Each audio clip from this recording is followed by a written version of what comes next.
नमस्कार, मैं हूं आपके साथ आस्था कौशिक। चलना ही जीवन है, जो रुक गया वो हार गया। अगर आगे बढ़ना है तो चलना जरूरी है और यही पीएम मोदी का मूल मंत्र है। और इसीलिए पीएम मोदी ना रुके हैं ना थके हैं।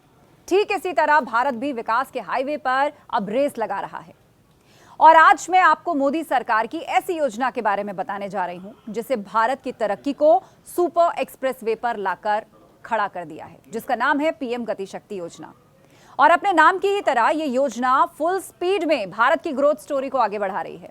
3 साल पहले प्रधानमंत्री मोदी ने लाल किले से इस योजना की शुरुआत की थी और इसका मकसद है सभी आर्थिक क्षेत्रों को मल्टी मॉडल कनेक्टिविटी इंफ्रा मुहैया करवाना।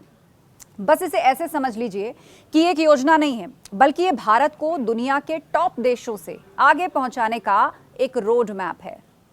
और उसकी शुरुआत के 3 साल तो हुए ही हैं, लेकिन 3 साल कहें, सिर्फ 1100 दिन में गति शक्ति योजना ने क्या कमाल कर दिखाया है। 3 साल बाद पीएम गति शक्ति की बड़ी बात यह है कि इसके तहत तैयार किए गए नेशनल मास्टर प्लान का फायदा अब निजी कंपनियों को भी मिल सकता है। और अभी तक यह योजना सिर्फ सरकारी विभागों और एजेंसियों तक ही सीमित है। अभी तक सड़कों, रेलवे, बंदरगाहों, जलमार्गों और हवाई अड्डों के विकास के लिए इस योजना के तहत 15,39,000 करोड़ रुपए की लागत से 208 बड़े इंफ्रा प्रोजेक्ट की सिफारिश की जा चुकी है। और अब आपको बताते हैं आखिर ये मास्टर प्लान काम कैसे करता है। बेसिकली ये 6 पिलर्स पर टिका हुआ है। पहला है व्यापकता, और इसको ऐसे समझिए कि जितने भी मंत्रालय हैं, मिनिस्ट्रीज हैं, डिपार्टमेंट्स हैं, वो सब एक पोर्टल पर सेंट्रलाइज्ड हो जाएंगे। हर मंत्रालय को पता होगा कि दूसरी मिनिस्ट्री में एक प्रोजेक्ट कहां तक पहुंचा है, उसका प्रेजेंट स्टेटस क्या है। इसका दूसरा पिलर है प्रायोरिटाइजेशन, और इसके जरिए जिस मंत्रालय या डिपार्टमेंट को लगता है कि उनका प्रोजेक्ट पहले पूरा होना चाहिए, तो वो इसको समझ सकते हैं कि इसका तीसरा पिलर जो इससे जुड़ा है वो कितना इंपॉर्टेंट है, जिसका नाम है ऑप्टिमाइजेशन। और इसके तहत अलग अलग विभाग आपस में मिलकर प्रोजेक्ट प्लानिंग में समस्याओं को एड्रेस कर सकते हैं।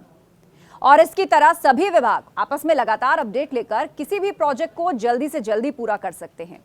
और इस पर होने वाले खर्च, समय सीमा को नियंत्रित किया जा सकता है।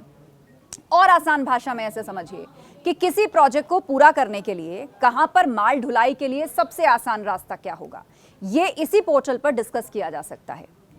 और इस तरह किसी प्रोजेक्ट में कहां प्रॉब्लम आ रही है तो उससे जुड़े डिपार्टमेंट को लूप में लेकर प्रॉब्लम सॉल्व हो जाएगी। और सब कुछ ये इस पोर्टल के थ्रू होगा। ये सब होगा क्योंकि सभी विभागों में अच्छा तालमेल होगा। और आप ये भी जान लीजिए कि आज अमेरिका हो, जापान हो या फिर दक्षिण कोरिया और चाइना, सभी ने मल्टी मॉडल ट्रांसपोर्ट नेटवर्क की मदद से सिर्फ एक ही पीढ़ी के दौरान इतनी ज्यादा डेवलपमेंट की है।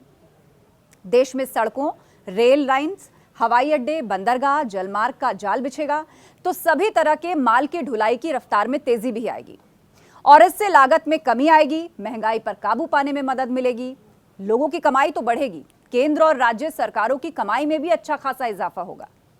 सरकारों की कमाई बढ़ेगी तो वो विकास और खुशहाली बढ़ाने के लिए ज्यादा काम करेंगी और इससे लोगों के जीवन में क्वालिटी अच्छी होगी।